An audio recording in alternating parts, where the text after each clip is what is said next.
Master of modern composition. Father of all film scores. Legend of the leitmotif. And the beast behind the big friendly giant.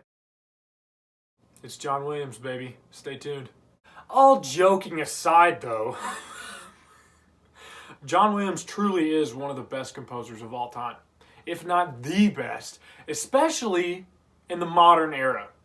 You know, maybe he doesn't stand up with Beethoven, but a lot of people who don't even listen to film music know who John Williams is because he's the guy behind Star Wars, Indiana Jones, Superman, Harry Potter, Jaws, Jurassic Park. Let me check my notes. Home Alone. And of course, the big friendly giant. I mean, seriously, the dude is a legend, okay? And I want to get into some things that he's done and what he's known for. So here we go. You know, great film composers do a brilliant job of saying, I'm going to write this music, and it's going to perfectly assist the story that's going on screen. And John Williams, my man J-Dubs, he says, that's not enough. John Williams says, I can do better than that. You know what, Hans Zimmer, step down. I'm not going to just assist the story. Michael Giacchino, take a seat. I am going to make my music inseparable from this film. And he does it. It's proven. Hum the theme of Star Wars. You know it. Hum the theme of Harry Potter. Jaws. Indiana Jones. Superman. All these movies that I've named. He has seriously made his work solidified into these films. And you cannot separate them at all. So John Williams does do an incredible job of crafting themes that are truly inseparable from the movies that he makes them for. But he doesn't just stop there. This is a guy that goes above and beyond, okay? He says, I'm not just going to make this theme. I'm going to make it, and then I'm going to take it through the story with you. Transforming it, giving it those ups and downs that the movie has. Take it, for example, the Force theme. What an incredible piece of work. This is truly my favorite theme that John Williams has ever produced.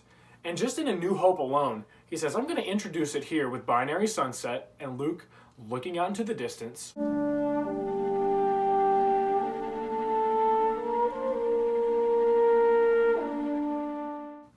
Then I'm going to take it through a low, and it's going to be whenever Luke comes back and sees that his home has been burned down and his family is dead. And it's intense, and it's frightening, and it's awesome.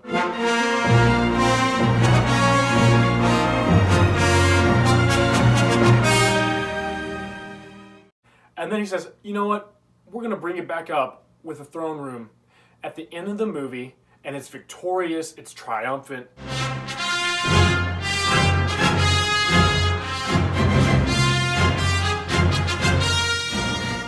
And it's just beautiful. It has its own arc. It's like a character itself. Something weird about me and my personal appreciation for John Williams is I do think that he has a lot of great themes, but I also believe that these can be overshadowed by some of his secondary themes that he introduces throughout a soundtrack.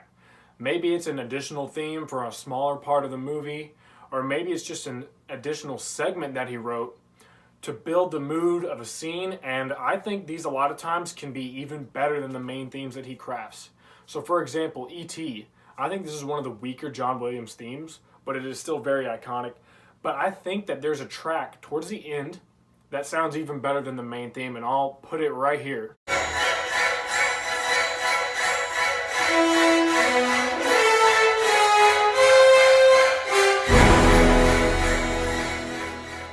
I think it's just so much more dynamic, and personally I just like the melody better. I think it sounds way cooler.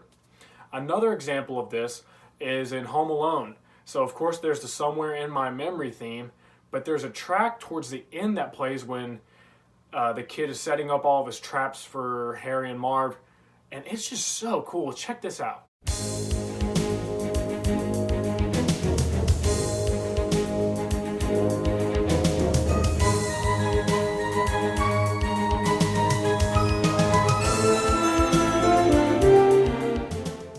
Interesting track, and it's weird because it's got the Christmas vibes, but it also feels like some heist music, and like also a workout montage.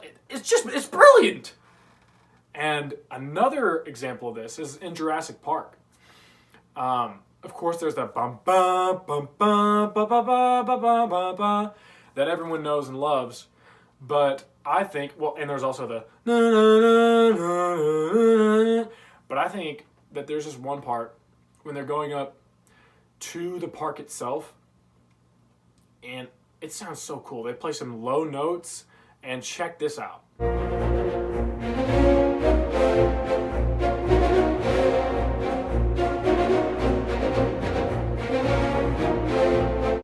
So yeah, I think these things can often outshine the main themes.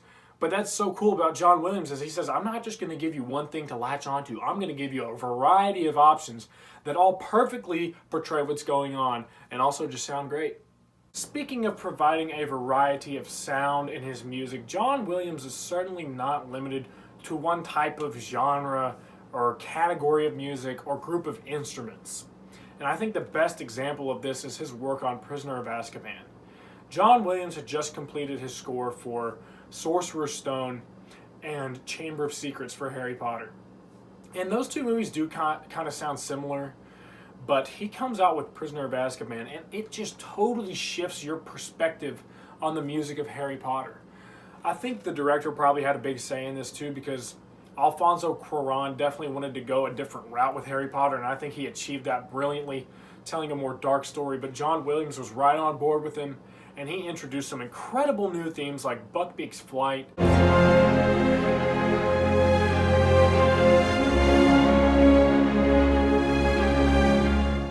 A Window to the Past, and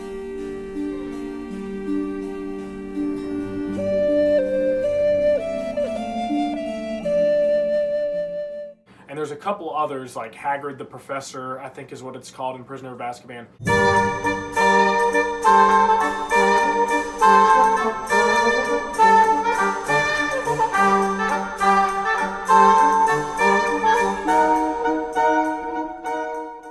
But if you just listen to it, you'll notice that it sounds so different. It almost sounds foreign. And even though it's so different and so weird, it sounds great. And when you watch it with the movie, you probably won't notice that it's that much different because it works so well. And so he's such a versatile composer, and I definitely think you should check out Prisoner of Azkaban if you want to look into that side of John Williams. So yes, that's John Williams. He's one of the best film composers of all time, if not the best. He does an incredible job of crafting these themes that everybody knows, loves, and can immediately associate with the films that he's worked on.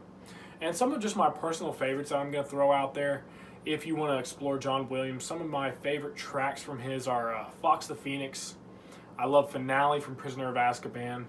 I love Anakin versus Obi-Wan, Duel of the Fates. A lot of these you'll know already, and then for the last one I'll say the very end track for E.T. It's like 15 minutes long, but there's a lot of good stuff in it.